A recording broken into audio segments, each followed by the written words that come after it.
സനാതനധർമ്മം വരും തലമുറയെ പഠിപ്പിക്കണമെന്ന് ഗവർണർ രാജേന്ദ്ര അർലേക്കർ. സനാതനധർമ്മം പഠിപ്പിക്കാൻ ക്ഷേത്രങ്ങളിൽ വിദ്യാഭ്യാസ സ്ഥാപനങ്ങൾ സ്ഥാപിക്കണം. തെരുവിലെ പശുക്കൾക്ക് ഗോശാലകൾ നിർമ്മിക്കാൻ ദേവസ്വങ്ങൾ മുൻകൈയെടുക്കണമെന്നും governor.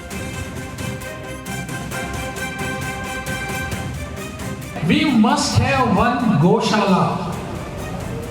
All the cattle which is moving around the streets are to be brought. That is our prime duty. We must have one goshala. There will be many people to donate for this goshala. One more thing we have to do. We must have one educational institution. Educational institution is must.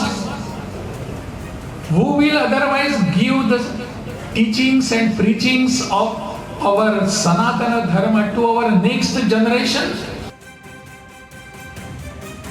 വിവരങ്ങളുമായി നിഖിൽ അളവൂർ ചേരുന്നുണ്ട്. നിഖിൽ, വിവാദങ്ങൾ വിടാൻ governor ഒരുക്കമല്ല എന്ന് തന്നെയാണ് അദ്ദേഹത്തിന്റെ പരാമർശത്തിൽ നിന്നും വ്യക്തമാകുന്നത്. കൂടാതെ തെരുവിലെ പശുക്കൾക്ക് ഗോശാലകൾ നിർമ്മിക്കാൻ ദേവസ്വങ്ങൾ മുൻകൈ എടുക്കണമെന്നൊക്കെയാണ് അദ്ദേഹം പറയുന്നത്.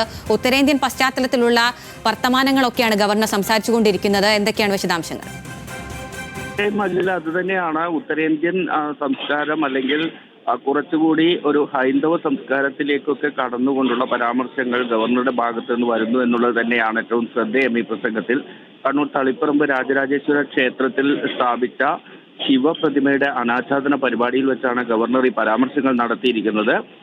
കാശ്മീർ മുതൽ കന്യാകുമാരി വരെ സനാതന ധർമ്മത്തെ വിശ്വസിക്കുന്ന ആളുകൾ നമ്മുടെ രാജ്യത്തുണ്ട്. ആ സനാതന ധർമ്മം വരുന്ന തലമുറയെ പഠിപ്പിക്കാൻ എല്ലാ ക്ഷേത്രങ്ങളിലും വിദ്യാഭ്യാസ സ്ഥാപനങ്ങൾ സ്ഥാപിക്കുക എന്നുള്ളതാണ് നമുക്ക് ചെയ്യാനുള്ളത് എന്നതാണ് ഗവർണർ പറയുന്ന ഒരു കാര്യം. മറ്റൊന്ന്, ഈ തെരുവിലകഞ്ഞു നടക്കുന്ന പശുക്കളെ സംരക്ഷിക്കുന്നതിന് വേണ്ടി എല്ലാ ക്ഷേത്രങ്ങളും ദേവസ്വങ്ങളും മുൻകൈയെടുത്ത് ഗോശാലകൾ സ്ഥാപിക്കണം. അതിന് ഒരുപാട് സഹായങ്ങൾ കിട്ടും തുടങ്ങിയ കാര്യങ്ങൾ കൂടി ഗവർണർ പറയുന്നു.